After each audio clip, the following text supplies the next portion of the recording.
Welcome. Let's see. Cinda, I need my phone. My phone. Good morning and welcome to our Sunday morning Bible study.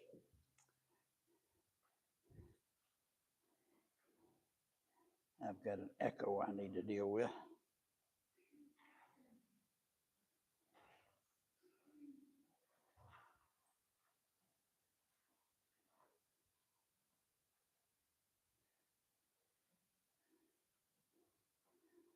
Okay. It's good to see each one this morning. We're studying the book of Revelation. We're in chapter 6, and the Lamb is opening the fifth seal. When he took the scroll from the hand of the one sitting on the throne, dominating chapter 4, that's chapter 5, when he takes the book into his hand, the Lamb, and receives praise and glory and honor because he is worthy to execute the plan, to open the seals. And it's all written in the scroll, and he's carrying out the plan. No one else could do it. What was in the first seal?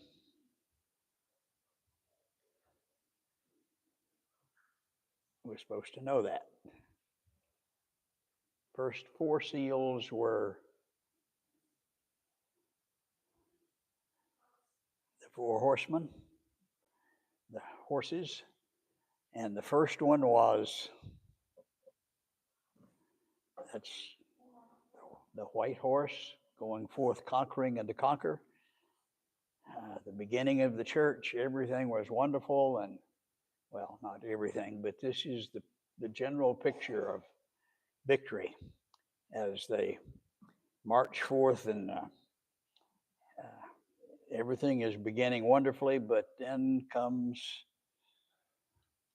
the next 3 horses, which involve persecution, the discrimination, as well as the normal terrible things that happen to everybody. All of that is piled on the saints. That's coming following the white horse. So that's seals 1, 2, 3, 4. Now then we get to the 5th seal after the first 4 horses. And what do we see with the 5th seal? This is a very significant, pivotal picture that underlies a good deal of what's coming afterwards. I saw underneath the altar the souls of those who've been slain because of the word of God and because of the testimony.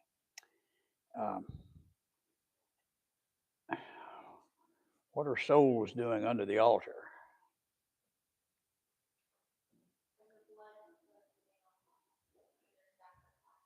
Exactly. Remember in Leviticus 17, the life, the flesh is in the blood.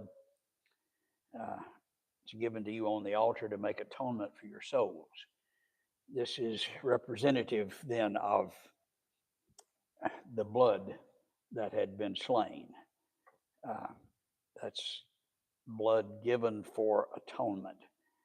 And so they're there under the altar. They have been slain. And that's the word that you see several times in this context, referring to sacrifices that had been made for the cause of Christ. They had been sacrificed on the altar, and their blood cried out, a figure that you see several times through scriptures. Does that tie into the end of, is this a read, the first time it's mentioned, and then its decision begin at the end of the Revelation? You see reference back to it. They're crying, how long? Yeah. And they're told, just sit there and wait. And then that's not the final answer. You wait for what? You wait for the answer, the vindication of their blood, which will come. but not right now. How long? This is the typical response of Christians when they're difficult, have difficult circumstances. How long will you refrain from judging our and avenging our blood? Uh, what's our response? Now.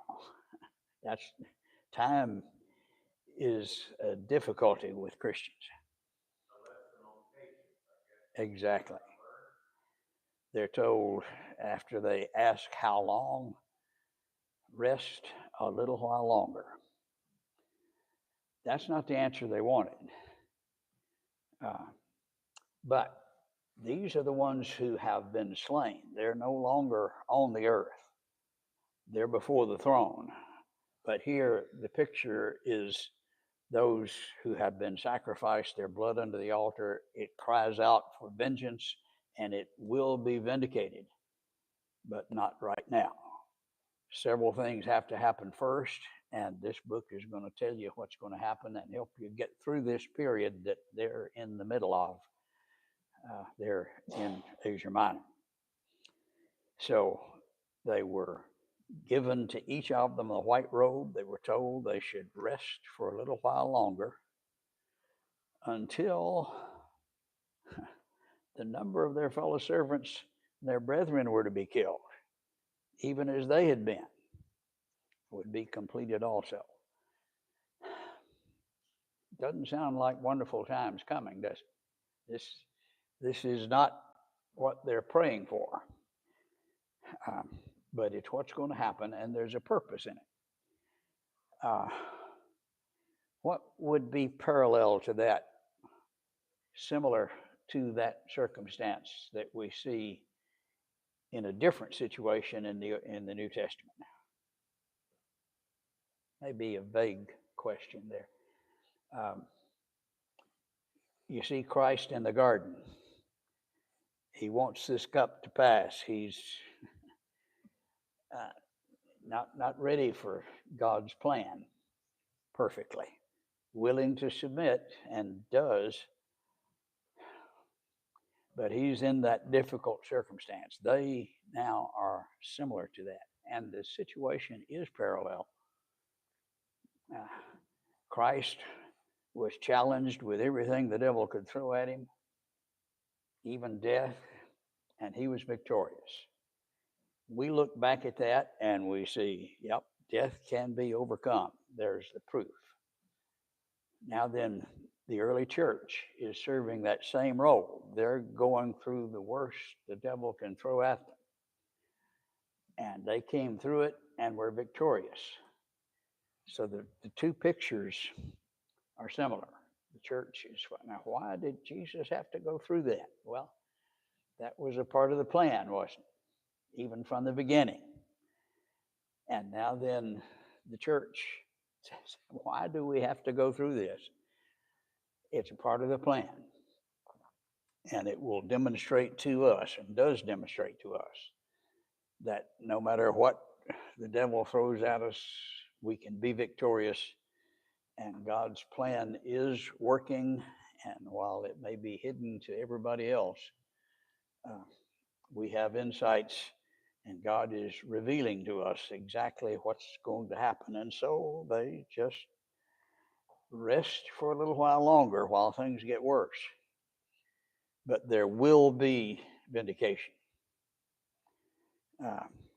And that's what we see pictured in the sixth seal. Wait a little while. All right, now here comes the judgment. Now, people would look at the symbols of judgment like we find in the Old Testament and think, all right, here's the end of the world. And that's not what we have pictured here. It's vindication on those who had persecuted and slain the Christians who are now under the altar. Here's the vindication of that circumstance. It's similar to and using similar figures, but the figures, when we start at the end, which is unfortunately the way we study the New Testament, the ultimate judgment that's coming, that we're missing a lot. We start at the beginning and we see these symbols used to refer to the fall of Babylon and even Israel when they're being punished. And over again, the same symbols of judgment are used. And so, okay, that's the first impression that we get if you're familiar, if you begin at the beginning. If all you know is the end, then okay, that's what that is. No, that's not the case. It's leading up to that ultimate and final judgment, and similar in principle. But these symbols symbolize God's judgment, and the ultimate judgment is still off in the future. We'll get to that toward the end of the book, but it's just a small part and not what the book is about. The book is about things that were to happen when? Shortly, about now. And that's what this is. So we have the symbols when he opens the sixth seal. Now, first four of the horses. The white horse followed by the bad times. And then the fifth seal pictures the saints under the altar waiting. How long? They're told that answer is coming, but you rest a little while it gets worse. And then God will answer. And here in chapter, or with the sixth seal, is the answer. Wait a little while. Okay, now then, let's look ahead. And here is the judgment. Not the final, ultimate, but a judgment against whatever power was persecuting the saints. The saints under the altar cried out for vengeance. Now they were told to wait until, and now here it is. It's the assurance that he will avenge their blood by judgment on the perpetrators. He draws on the pictures of the Old Testament judgment, which those familiar with the Old Testament would associate with God's judgment on nations. Now, if you're familiar or not familiar with the Old Testament, they're symbols of the end of time. Well, but that's just a minor part. And if you begin at the beginning, that's not what you would see when you look at this. Let's look at some of the examples of the use of these symbols. The earthquake, the sun became black as sackcloth of hair. The whole moon became like blood. Stars are falling.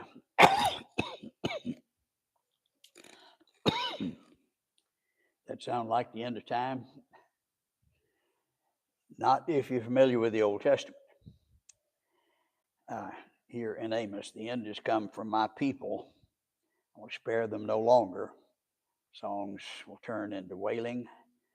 Because of this, will not the land quake, and everyone who dwells in it mourn?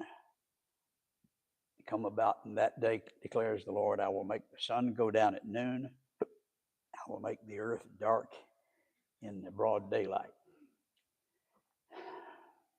Now that's what they're used to hearing and knowing. Okay, that's when Amos was talking about Assyria coming to judge the people and carried the northern tribes captive as a warning then to Judah. Not about the end of time. This is about judgment on a nation.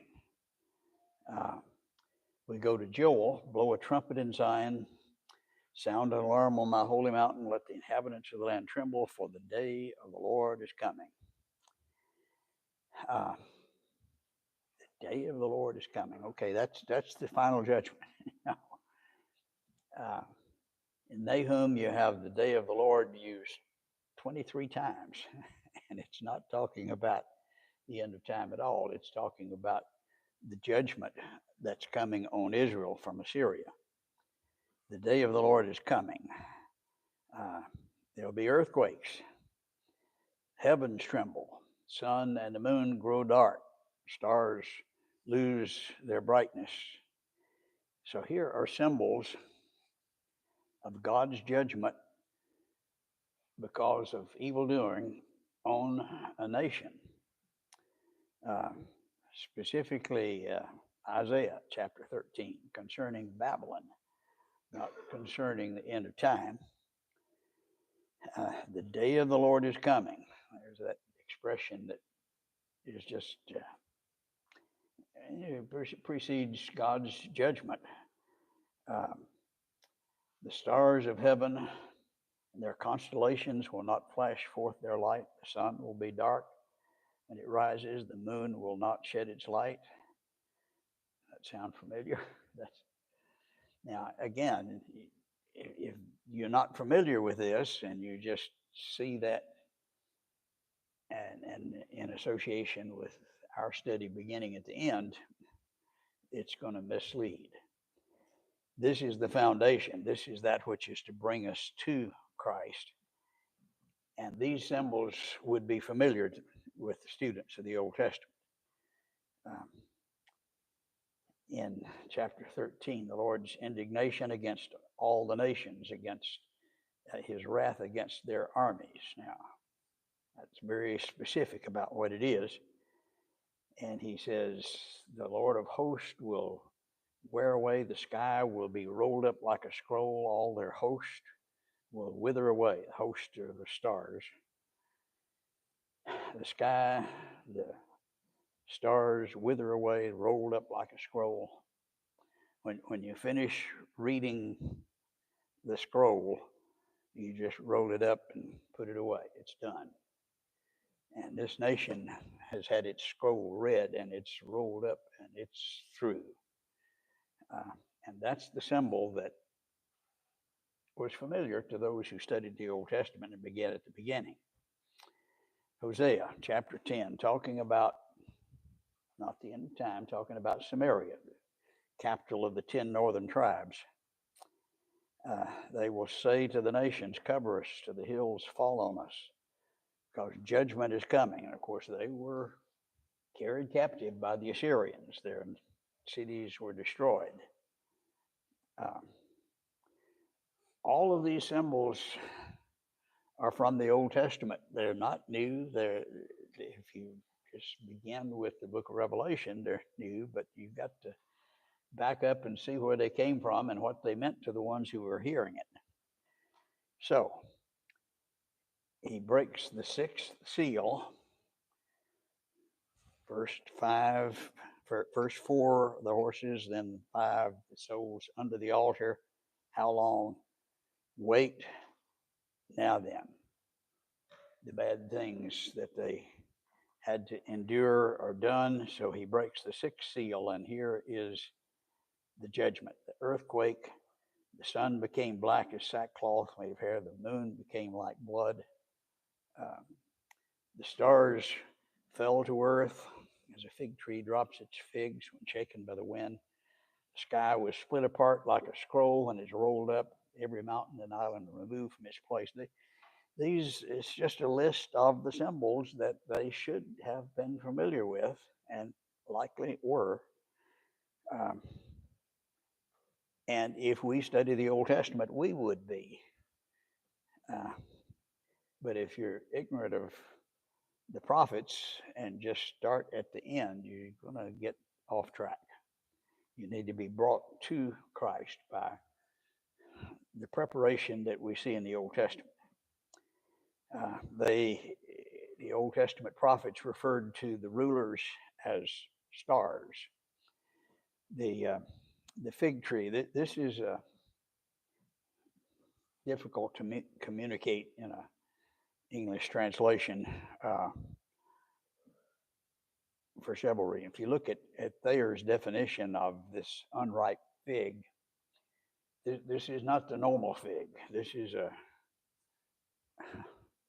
not a weed, but it's not a good fig. It's one that grew in the winter and fell off in the spring, and nobody tried to eat it. It never did come to maturity. This is just something that was odd and unusual, and they had to put up with to get to the ultimate good fruit that would come at the end of summer.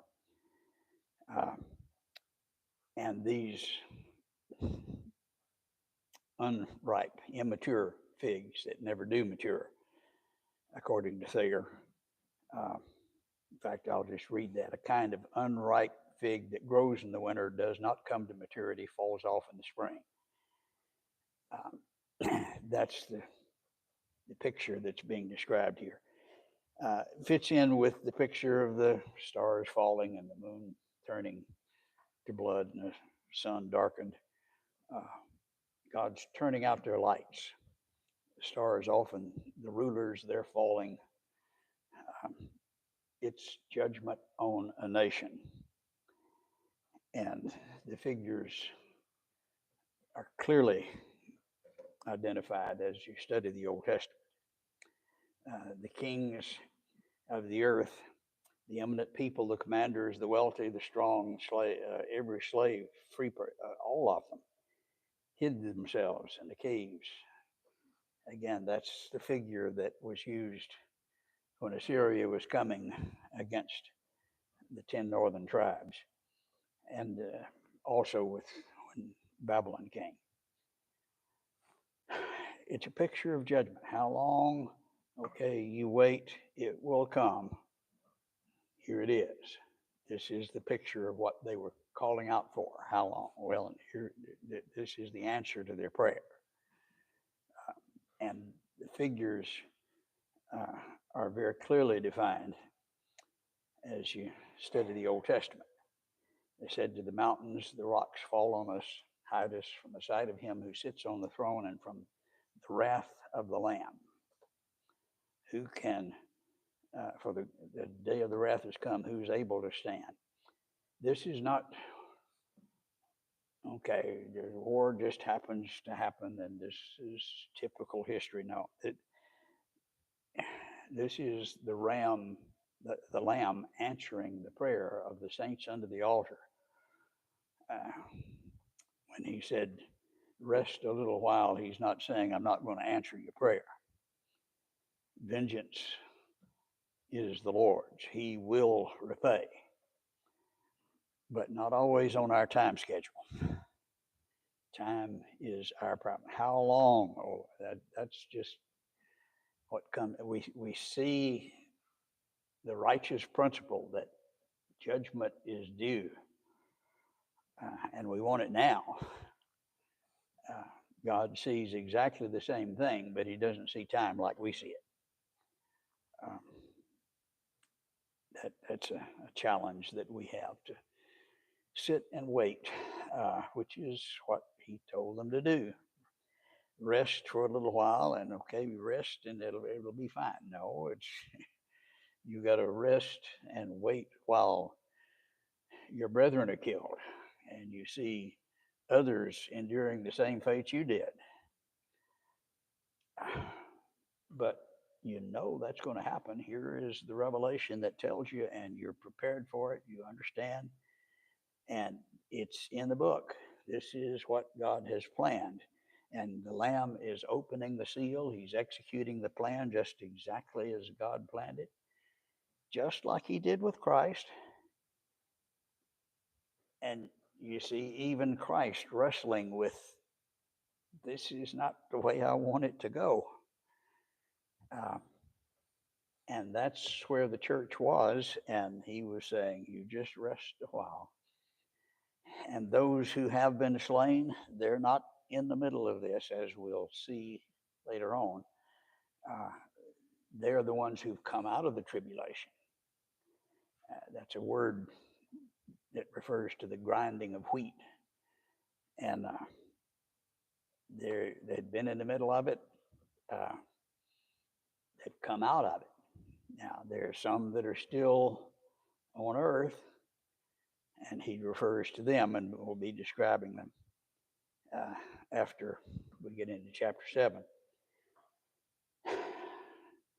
But the wrath of the Lamb is coming. The day of wrath is pictured here with the sixth seal. And it's a summary of the picture of the answer to the prayers of the saints who had been slain, who have come out of the tribulation. Other saints, their friends, their brethren would be killed. They wait till that happens. But the picture is not as we would see it from a temporal perspective. Yeah, they're going to be killed. Look at all these terrible things. They're coming out of the tribulation, and what happens to them? They're before the throne where there's no crying or pain. They're out of all of that. Isn't that terrible? Um, that's the picture that we'll see presented here. All right, any questions then through chapter 6? Everybody understand all of that perfectly? Okay, let's try to get that in our minds and understand. Here's the chapter 4 and 5 of the throne scenes. God is the central figure in 4. That transfers as the Lamb takes the scroll from the hand, and he's pictured there in chapter 5. And here's the whole universe surrounding that powerful throne that shows God is in control. And he opens the first seal, and here's Christ going forth conquering and conquering on the white horse.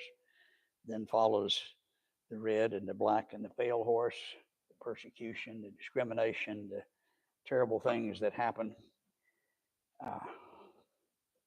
That's in the book. That's a part of the plan. Not like the first, but it is God's plan. Then the fifth seal is the picture of the saints under the altar who had been slain. The saints here on earth are thinking, here's my brother, here's my wife, my husband. They've been killed, and more are going to be killed. This is horrible. Well, let's just see God's perspective.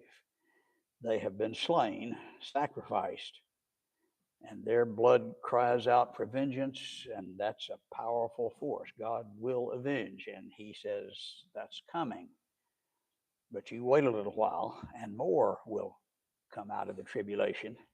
More will be killed. Your brothers, you're in the middle of it, and some won't come out alive. They'll be like the souls under the altar, who are pictured later as before the throne with no crying or pain or tears, out of the tribulation. Chapter 6 then is the answer to the prayer, a summary. Now, that is a summarized, condensed picture of what we'll see in the rest of the book, more elaborate. There's an interlude between the sixth and the seventh seal. But before you get the seventh seal, which is an elaborate picture of the sixth seal, which is a summary. Here is the picture, condensed version with the judgment with the sixth seal. Then the interlude of encouraging message before then that seventh seal, which is basically a retelling in more detail of what we're seeing here. Everybody ought to understand all that. Okay. In chapter 7, beginning this interlude between 7 and 6, 6 and 7, I saw 4 angels standing at the 4 corners of the earth, holding back the 4 winds of the earth so that no wind would blow on the earth, or on the sea, or any tree. Now, the winds are coming. He didn't say they're gone, but you hold on to them. They come from all corners of the earth, and that wind will blow on the earth, sea, the tree. I mean, it's the bad situation, but you just wait. Hear the angels holding back the winds. I saw another angel ascending from the rising of the sun, holding the seal of the living God. He called out with a loud voice to the 4 angels, to whom it was granted to harm the sea. Now, the angels have been granted. This is a part of God's instruction. Judgment is coming on the earth. They're going to harm the sea, the earth, the symbols that we looked at before that are going to be executed by the angels. This is God's judgment. But before that happens, you hold that back. And now then, here comes another angel holding the seal of the living God. What in the world is that?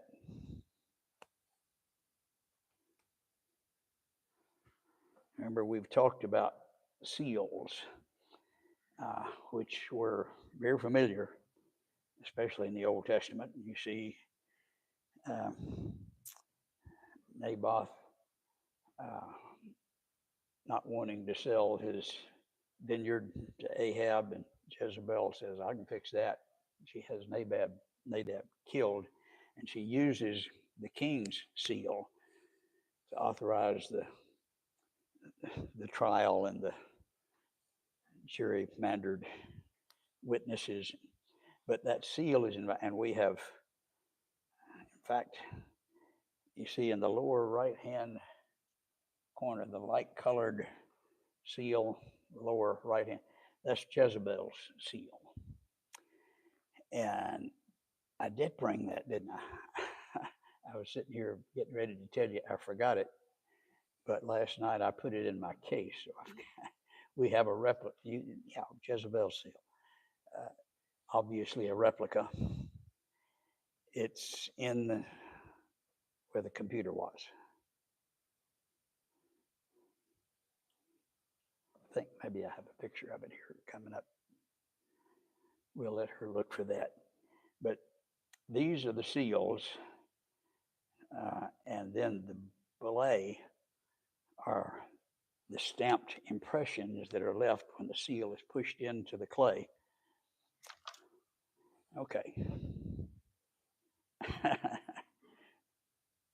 That's not going to help a whole lot. I'll leave it up here so you can look at it.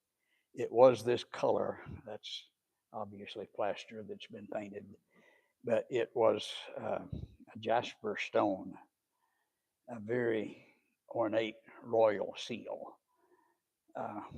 We have a number of those seals, but this is one that was Jezebel's, and it's a little larger and more ornate. This is an example. Shema, servant of Jeroboam, he was, of course, king up in Samaria from the ghetto that's in Valley of Jezreel, and it's now in the Rockefeller Museum there in Jerusalem. But it's a jasper seal. You see it sort of gold colored. The one on the right is a mirror image, and it's been photographed in the mirror so you can see the match. It would be opposite if it weren't, but that's what's left when you press it into this. Now this is real. This was actually found 20 years ago, and it says belonging to Shema, the servant of Jeroboam. King Jeroboam II was the longest reigning monarch from 790 to 750 BC. And he presided over a period that was very powerful with Samaria until they were ultimately judged. This is, wait till they're sealed, okay? They got to be stamped. This is a detailed picture of Jezebel's seal, reported in Science Daily of all places in 2007. And you see the stamp on the way it was done. The scroll that we have pictured here in Revelation has 7 sheets that are all rolled up. One overlaps the other, and you've got 7 seals in sequence there. Let me just talk about seals a little bit so we got that picture in mind, this is the city of David during the United Monarchy. And where that arrow is pointing is one of the first things that was found actually back in the 50s when they were excavating the city of David there in Jerusalem. Uh,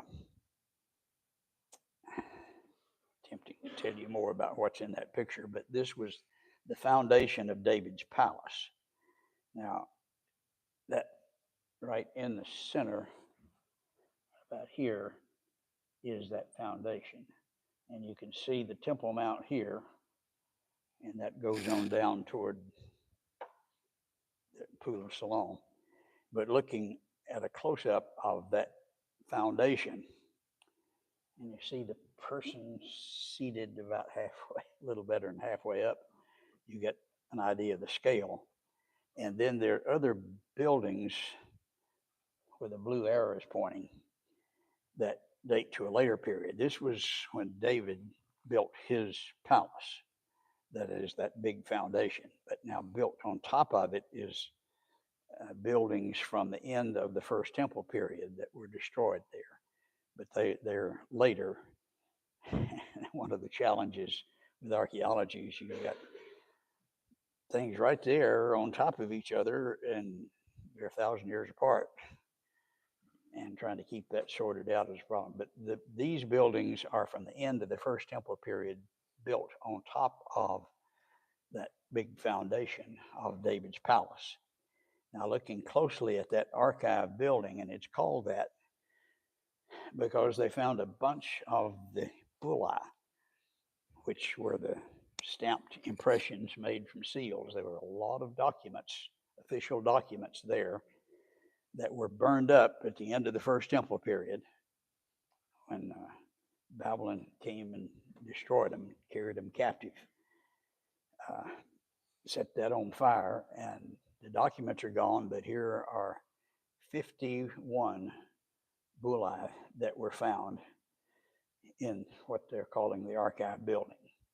Ugil Shiloh was one of the good guys. He found 51 in this area, and these are pictures of those stamped impressions. And the really significant thing about that is that 26 of those 51 have Bible names. Now, this is not just a fairy tale we're talking about. This is a historical record. Yeah, the document burned up, it's gone. But that seal is there. Here is the various seals. For example, you've got Azariah, the son of Hilkiah, mentioned there in 1 Chronicles 9. There's his seal. He's a member of the family of high priest from the first temple period. Then we have Jeremiel, who was the son of the king, mentioned in Jeremiah 36. King commanded Jeremiah, the king's son. Well, here is that seal, Jeremiel, the king's son. I think that's just really,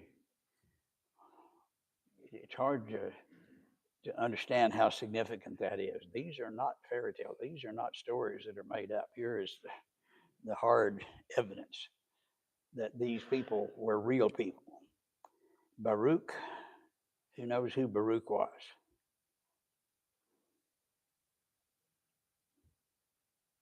Somebody knows who Baruch is.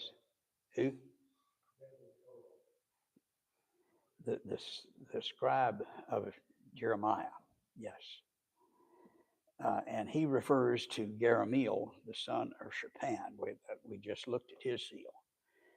This is a page from Biblical Archaeology Review when he found the 51 seals. Jeremiah 36, Baruch, the son of Uriah, wrote on a scroll at the discretion of Jeremiah all the words of the Lord.